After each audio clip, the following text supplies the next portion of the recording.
I have to admit that standing in front of you here today really seems a little surreal for me, because for weeks now, I have been staring at your names as your trips took shape and Ascent started to develop. And in a way, I feel as if I know many of you already, and I could not be more excited to welcome you into our Gettysburg community. I'm not sure that I realized until this year what an incredible thing choosing to come on an Ascent trip is. The fact that you are willing to leave your home before many of your friends do, to spend time in a strange place with strange people, to voluntarily challenge yourself, both physically and mentally, speaks volumes about the kind of person that you are, and in a way, I think, the kind of person that you want to be.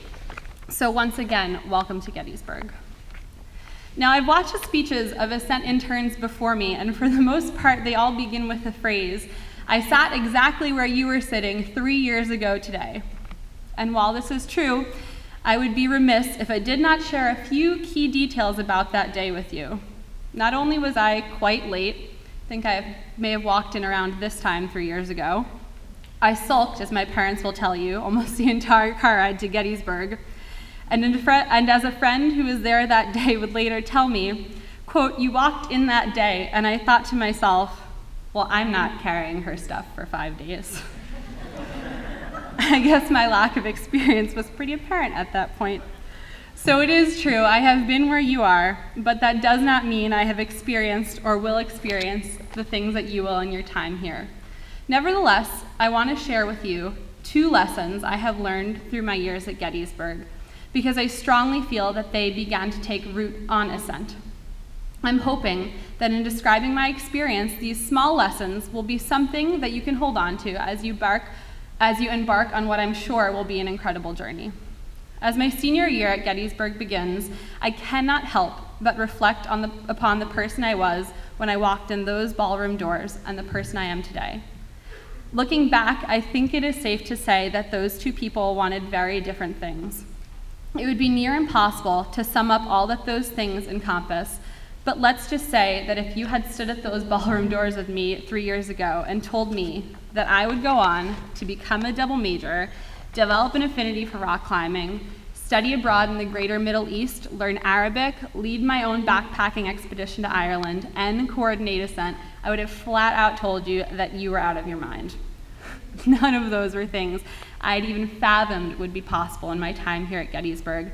And I think that the person I was 3 years ago on that car ride down to Gettysburg would not have even wanted to do half of those things. I'm telling you this because I think it is worth conveying that I view Ascent as the very first opportunity I had at Gettysburg to step out of my comfort zone and to challenge myself. Lesson number 1, keep an open mind. I believe that opening yourself to this kind of experience already demonstrates that there is something in each of you that seeks out the unknown. For me, this spark was lit in the Blue Ridge Mountains 3 years ago as I read a poem entitled Ithaca by Constantine Cavafy during a debrief after a very long day of hiking. To this day, I bring that poem on every Wilderness Institute that I take part in as a member of the GRAB staff to remind myself to put the journey before the destination, to be content in knowing that as long as I keep an open mind to new experiences, I will never stop discovering new things.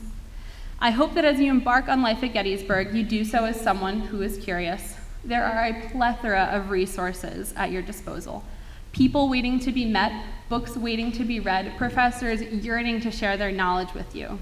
I've heard many people say that college is where you find yourself. But I feel that college is where you only begin to look for yourself, because who wants to have all the answers at 20 years old anyway? I can tell you for certain that as long as you remain open to new experiences, Gettysburg will serve you well. The second, and perhaps more poignant lesson for me, is something that I still view as a work in progress. Sophomore year brought some of the more challenging times I've had at Gettysburg as I sought to find my way amongst what was at the time a confusing social scene. Friends made new friends, joined new groups and organizations, and I felt a little lost. I began to ask myself, where did I fit in? Did I fit in anywhere? If you are human, you will inevitably struggle with something during your time here, whether it is friends or schoolwork or adjusting to a new place, everyone has their own mountains to climb. The way I started to climb my sophomore year mountain was by spending more time in the grab office and learning more about leading and facilitating outdoor trips.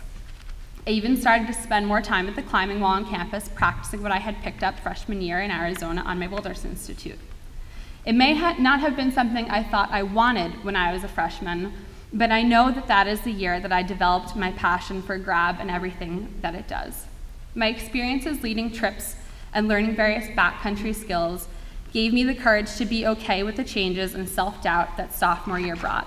In fact, I vividly remember when I felt like I could exhale, when things started to click again. We were on our kayaking Wilderness Institute in North Carolina, and I was sitting out on a dock looking out at the most beautiful sunset I have ever seen. I was totally and completely lost in the moment. The sunset over Pamlico Sound and the beauty of the Outer Banks brought to me a sense of calm I hadn't felt in quite a while. I must have sat there for at least an hour. It was then that I knew, despite everything, I was still me, and that was more than good enough. Unbeknownst to me at the time, 2 close friends and fellow grab staffers were coming to join me when John stopped them, pointed, and quietly said, "See that right there? That is what grab is all about." That year, grab had provided me with an indescribable experience through which I found the courage to define myself and to be comfortable with the fluidity of that definition. That is lesson number 2. I shared this with you because I hope that you find something at Gettysburg that helps you climb your mountains. Whether it's a best friend, a professor who thinks the world of you, or an extracurricular activity that you are passionate about, I hope you find many things that make you laugh, that you learn from, and that give you the courage to be comfortable in defining yourself. It's a process, it's a journey, and I don't ever think it's a solid definition, but a living, breathing thing. Keep an open mind and have the courage to define yourself. I know that each and every one of you will go on to do incredible things, I'm sure of it, because you wouldn't be here today if you didn't plan on it. Remember where you are right now, because in 3 years, I promise you it will be worth remembering. I hope each and every one of you have an amazing Ascent experience and even better freshman year. Thank you.